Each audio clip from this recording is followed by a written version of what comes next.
English learners. Welcome to the English Podcast Arena. Hey there and welcome to English Podcast Arena. I am John and today I have prepared something truly special for you. We are going to learn English together through the magic of storytelling. Now I know what you might be thinking. A whole book sounds like a lot of work, but do not worry at all. I have taken a classic adventure story and made it shorter, simpler, and absolutely perfect for learning English. Every sentence has been carefully chosen to help you grow. The story you will hear today is called Treasure Island. It is one of the greatest adventure stories ever written. Pirates, treasure maps, dangerous journeys across the ocean, and a young boy who discovers courage he never knew he had. This story has everything, and I am going to tell it to you slowly and clearly so you can follow every word, every moment, and every exciting twist. Here is exactly what we will do together. First, I will tell you the complete story using simple, clear English. I will speak slowly so you can understand everything. Listen carefully to how the words connect and flow together. This is how natural English sounds. After the story, I will teach you the most important and useful vocabulary from what you just heard. I will explain each word in a simple way that makes sense. I will give you examples you can use in your own life, and then we will practice together. You will repeat after me. This is called shadowing, and it is one of the best ways to improve your speaking and your pronunciation. Feel free to pause at any time. Rewind if you need to hear something again. Write down words that interest you. This is your learning journey and you can go at your own pace. There is no rush here. Take your time and enjoy the adventure. So get comfortable, take a deep breath, and let us begin. This is Treasure Island, told just for you, the English learner. Many years ago, in a small and peaceful village beside the sea, there stood an old building called the Admiral Benbow Inn. An inn is like a small hotel where travelers can sleep and eat. This particular inn was run by a family, and living there was a young boy named Jim Hawkins. Jim helped his parents with the work. He cleaned the rooms, served food to guests, and did whatever needed to be done. Life was quiet. Life was ordinary. The same travelers came and went. The same waves crashed against the shore. Nothing exciting ever happened in this little village by the sea. But then, one cold afternoon, everything changed forever. A stranger arrived at the inn. He was an old sailor, and Jim had never seen anyone quite like him. The man was tall and broad, with powerful shoulders and hands that looked like they had done hard work for many years. His face told a story of danger and difficulty. There was a long, deep scar running across one cheek. His eyes were sharp and always moving, always watching, as if he expected trouble to walk through the door at any moment. He did not talk very much to anyone. He paid for his room and his food, and he kept to himself. But every single morning, without fail, he would climb to the top of the hill near the sea. He carried a telescope with him, and he would stand there for hours, looking out at the water. He was watching for something, or perhaps he was watching for someone. In the evenings, he drank too much rum. His voice would grow loud, and he would sing old songs. These were pirate songs, dark and strange, filled with tales of ships and storms and death. The other guests at the inn became uncomfortable. Some of them left earlier than they had planned. There was something dangerous about this old sailor, something that made people want to stay far away from him. His name, Jim learned, was Billy Bones. One day, Billy called Jim close to him. He spoke in a low, serious voice. He told Jim to watch carefully for a sailor with one leg. If Jim ever saw such a man coming toward the inn, he must tell Billy immediately. To make sure Jim would do this, Billy gave him a shiny silver coin every month. It was good money for a young boy. Jim did not understand any of this. Why was Billy so afraid? What had he done? Who was this one-legged sailor? But Jim could see the fear in Billy's eyes. It was real. It was deep. And so Jim watched, just as he had promised. Weeks passed, and then something terrible happened. A blind man came to the inn. His name was Pew, and he was far more frightening than Billy Bones had ever been.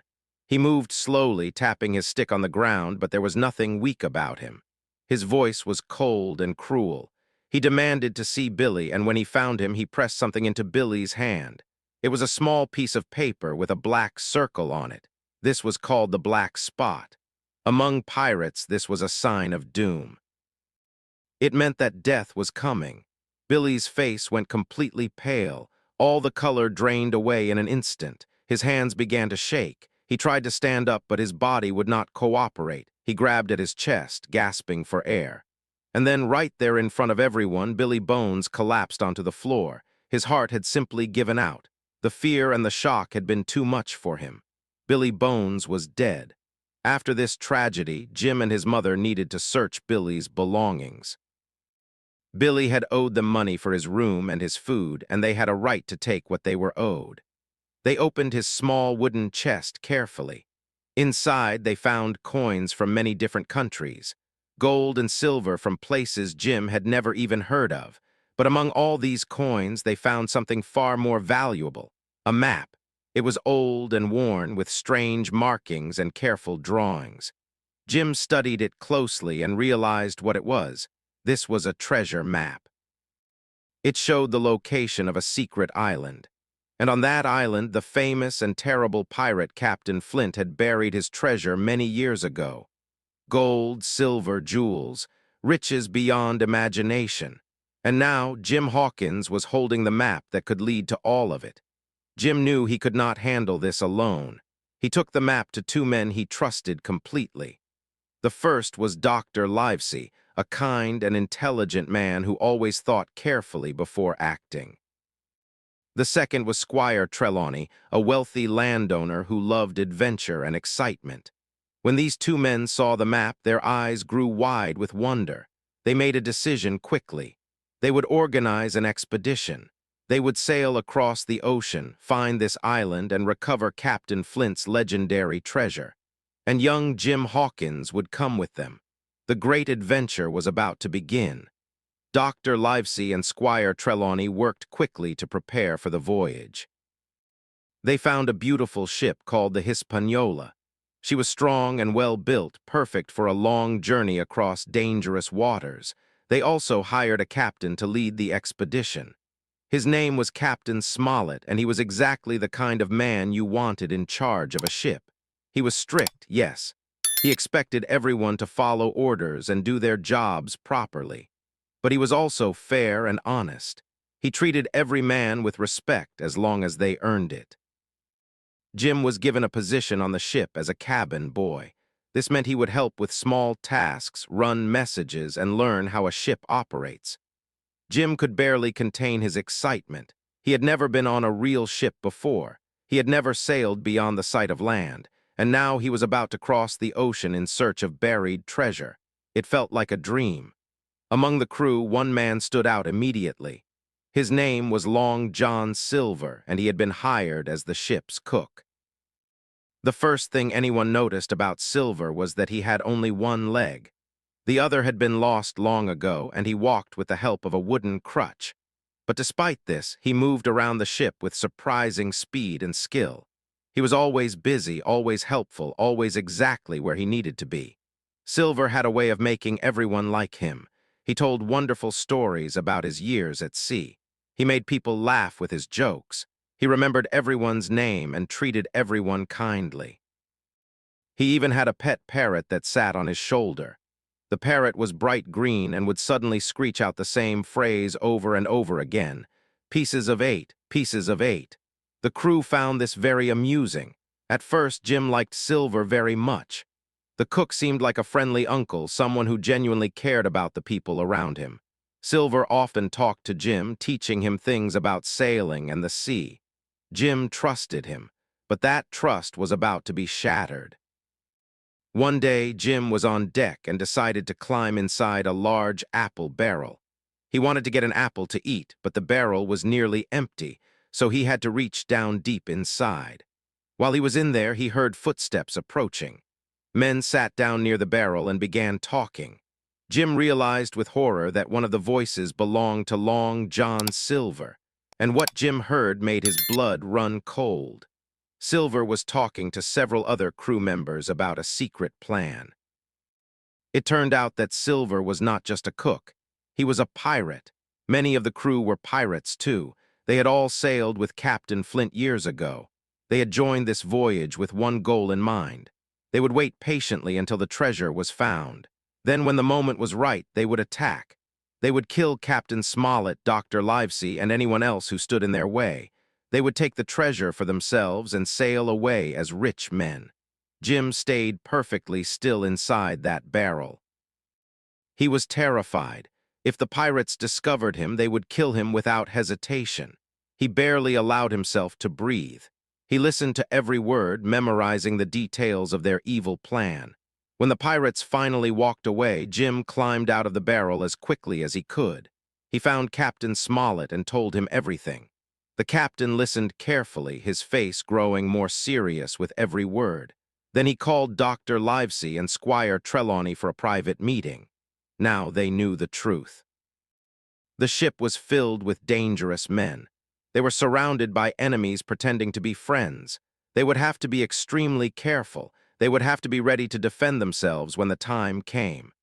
After many days and nights of sailing, the lookout finally spotted land. Treasure Island appeared on the horizon like a green jewel rising from the blue sea. It was a beautiful place covered with thick forests and rolling hills. There were rocky cliffs and hidden coves. It looked peaceful and inviting. But Jim and his friends knew better. Danger was waiting for them on those shores. Some of the crew members were eager to go ashore immediately. Captain Smollett allowed a group to take a small boat and explore the island. Jim went with them, but once he was on solid ground, he felt restless.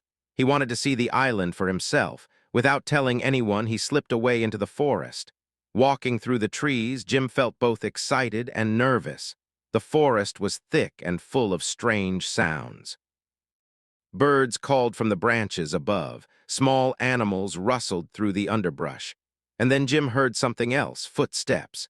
He turned quickly and saw a man, but this was not a pirate from the ship. This man looked wild and strange. His clothes were torn and faded. His hair and beard were long and tangled. He looked like he had been alone for a very long time. The man's name was Ben Gunn. He told Jim an incredible story. Ben had once been a pirate himself. He had sailed with Captain Flint's crew many years ago. But after Flint died, Ben's fellow pirates had left him stranded on this island as punishment. They had sailed away and never returned. Ben had been living alone on Treasure Island for 3 years. He survived by eating wild berries and catching goats. He had explored every corner of the island. He knew its secrets better than anyone alive. And then Ben Gunn told Jim something that made his heart race with excitement. Ben had found the treasure. He had discovered Captain Flint's hiding place, and he had moved all the gold and jewels to a new location, a cave that only he knew about. The treasure was real, and it was still on the island. Ben promised to help Jim and his friends, but he had one condition. They had to promise to take him home when the adventure was over. Jim agreed without hesitation. While Jim was talking with Ben Gunn in the forest, terrible things were happening elsewhere. Long John Silver and the pirates made their move. They took control of the Hispaniola. They had weapons, and they had numbers on their side. The honest men had no choice but to abandon the ship. Captain Smollett, Dr. Livesey, Squire Trelawney, and the other loyal crew members retreated to an old wooden stockade on the island. It was a simple structure, a small fort surrounded by a wooden fence. It would not survive a determined attack for very long, but it was better than nothing. They gathered inside and prepared to defend themselves. The pirates wasted no time. They wanted that treasure map, and they were willing to kill to get it. They surrounded the stockade and opened fire. Bullets flew through the air. The defenders fired back. Men shouted and screamed. Smoke filled the air. It was chaos and violence. But Captain Smollett and his group were brave. They were smart. They knew how to defend their position. They held the stockade against wave after wave of pirate attacks. They did not give up, and they did not surrender the map. Then Jim decided to do something incredibly dangerous. He slipped away from the stockade without telling anyone. He made his way down to the shore, where he found a small, round boat that Ben Gunn had made. Using this little boat, Jim quietly paddled out to the Hispaniola under the cover of darkness. There was still one pirate on board the ship. He was supposed to be guarding it. Jim had to fight this man, and it was the most frightening moment of his young life. The pirate was bigger and stronger. He had a knife, but Jim was quick and determined. After a desperate struggle, Jim won. The pirate was defeated. Jim now had control of the ship. He sailed it to a hidden cove where the pirates could not find it. He had done something remarkable. A young boy had outsmarted dangerous pirates and saved the ship. When Jim returned to his friends and told them what he had accomplished, they could hardly believe it. But there was no time for celebration. The battle was not yet over. Long John Silver tried a new approach. He pretended to want peace. He smiled his friendly smile and spoke with his charming voice. He suggested they work together, share the treasure, and forget their differences. But Jim and the others had heard Silver's true words inside that barrel. They knew exactly what kind of man he was. They did not trust him for a single moment. The pirates eventually found the original treasure map. They were convinced they were about to become rich beyond their wildest dreams. They marched through the jungle, following the map to the spot marked with an X. When they arrived, they began digging frantically. Dirt flew everywhere as they searched for the treasure, but there was nothing there. The hole was empty. The treasure was gone. The pirates were shocked. They were furious. They had risked everything for nothing. They began arguing among themselves. Some of them wanted revenge. Others simply gave up and wandered into the forest, never to be seen again. What the pirates did not know was that Ben Gunn had already taken the treasure years ago. He had hidden it in a secret cave on the other side of the island.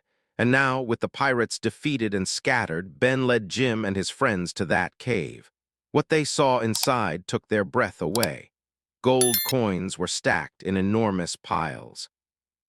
Silver bars were arranged in neat rows. There were jewels of every color imaginable. Diamonds, rubies, emeralds, and sapphires sparkled in the torchlight. There were coins from Spain, from Portugal, from countries that no longer existed. It was more treasure than they had ever dreamed possible. They spent many trips carrying the treasure from the cave to the ship. It was exhausting work, but nobody complained. They were tired, yes. They had been through terrible danger. They had seen friends get hurt. They had faced death many times, but they had won. They had survived, and now they were going home as wealthy people. A few pirates were left behind on the island. They could not be trusted to join the voyage home. Some had died in the fighting. Others had disappeared into the jungle. The island would be their prison now. Long John Silver remained with the group. He had helped them sometimes during the final battles. He had chosen sides carefully, always looking for his own advantage. But nobody trusted him. How could they? He was a liar and a schemer. He was a pirate to his very core. One night, while everyone was sleeping, Long John Silver quietly climbed into a small boat. He had filled a bag with some of the treasure, just enough to make himself comfortable. And then he rowed away into the darkness. By morning, he was gone. No one ever saw Long John Silver again. The Hispaniola set sail for England.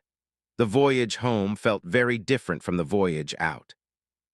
There was no fear of pirates hiding among the crew. There was no tension, no secret plans, no danger lurking around every corner. There was only the sound of the waves, the wind in the sails, and the promise of home waiting on the horizon. Jim Hawkins stood at the front of the ship and looked out at the endless ocean. He thought about everything that had happened. He thought about Billy Bones and the black spot. He thought about the treasure map and the decision to seek adventure. He thought about Long John Silver and how easily that man had deceived everyone with his smiles and stories. Jim had seen the very best of people, bravery, loyalty, friendship, and sacrifice. But he had also seen the very worst, greed, betrayal, violence, and death. He understood now that the world was more complicated than he had ever imagined. People were not simply good or bad. They were capable of both. The young boy who had left the Admiral Benbow Inn was not the same person standing on this ship now. Jim had grown up. He had faced his fears. He had made difficult choices. He had become someone stronger and wiser. And as the coast of England finally appeared in the distance, Jim smiled. The adventure was over. But he knew he would never forget it, not for as long as he lived. All right, it is John here again from English Podcast Arena. I hope you enjoyed that incredible story. Now let us take some time to look at the most useful and important vocabulary from today's pirate adventure. Learning these words will help you understand stories much better. They will also help you sound more natural and confident when you speak English yourself. Here is how we will practice together. I will say each word or phrase clearly. Then I will explain what it means using simple language. After that, I will give you a real-life example showing how to use the word. Finally, you will practice with me. You will repeat what I say. This is called shadowing, and it is an excellent way to improve your pronunciation and your speaking rhythm. Ready to begin? Wonderful. Let us start. Our first phrase is by the sea. When something is by the sea, it means it is located near the ocean, close to the water's edge. For example, we could say, my grandmother has a beautiful house by the sea. Now practice with me. They lived in a village by the sea. Excellent. One more time. The inn was located by the sea. Perfect. The next word is inn. An inn is a small, cozy place where travelers can sleep and eat. It is usually smaller and more personal than a big hotel. Here is an example. After driving all day, we found a lovely little inn where we could rest. Now repeat after me. They stopped at an old inn. Very good. And another one. The inn was warm and welcoming. Now let us look at the word rough. When we describe a person as looking rough, we mean they appear tough, messy, or perhaps a little wild and dangerous. For instance, the man at the door looked rough with dirty clothes and an unshaved face. Practice with me now. The sailor looked rough and tired. Great job. Try this one too. He had a rough appearance. Our fourth word is scar. A scar is a permanent mark that stays on your skin after a wound has healed. For example, she has a small scar on her hand from a cooking accident. Now say this with me. He had a deep scar on his face. Wonderful. And one more. The scar reminded him of the accident. The next word is nervous. When you feel nervous, you feel worried or anxious that something bad might happen. You might feel this way before a test or before speaking to a large group of people. Here is how you might use it. I always feel nervous before job interviews. Repeat after me. Billy looked nervous all the time. Good. Now try this. She felt nervous about the results. Now we have the phrase watching for someone. This means waiting and looking carefully to see if a particular person is coming. For example, he stood by the window watching for his sister to arrive. Say this with me. The sailor was watching for someone. Excellent. And another example. She spent hours watching for his car. Our next phrase is keep an eye out. This expression means to watch carefully or stay alert for something specific. You might say keep an eye out for good restaurants while we walk around the city. Practice this one. Keep an eye out for any problems. Perfect. Try another. I will keep an eye out for your package. The word pale comes next. When someone looks pale, their face appears very white, usually because they are sick, scared, or shocked. For example, when she heard the bad news, her face went pale immediately. Repeat with me. He turned pale with fear. Very good. Now this one. She looked pale and tired. Now let us practice the word collapse. To collapse means to fall down suddenly, usually because of exhaustion, fear, or illness. For instance, after running the marathon, he collapsed at the finish line. Say this with me. Billy collapsed on the floor. Great. And try this. The old building finally collapsed. Here is an important phrase. His heart simply gave out. This means his heart stopped working, usually because of extreme stress or shock. It is a sad way to describe someone dying from heart failure. Repeat after me. The fear was too much and his heart simply gave out. Good work. Try this version. After years of illness, her heart simply gave out. Our next word is adventure. An adventure is an exciting and sometimes dangerous experience or journey. For example, backpacking through the mountains was the greatest adventure of my life. Say it with me. They were ready for a great adventure. Wonderful. One more. Every day brought a new adventure. The word voyage is similar but more specific. A voyage is a long journey, especially one by ship across the ocean. For instance, the voyage from England to America took many weeks in those days. Repeat after me.